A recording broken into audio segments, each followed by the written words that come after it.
নীরব সকালের আলো, একটা ছোট বাসা, আর তার ভেতর বসে আছে এক নিঃশব্দ প্রহরী। সে উড়ে যায় না, কারণ এই বাসাটাই তার দায়িত্ব, তার অপেক্ষা।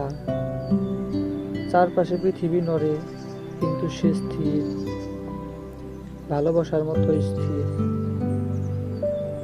এই নীরব বসে থাকাতেই লুকিয়ে আছে সবচেয়ে বড় ত্যাগ, সবচেয়ে গভীর মায়া।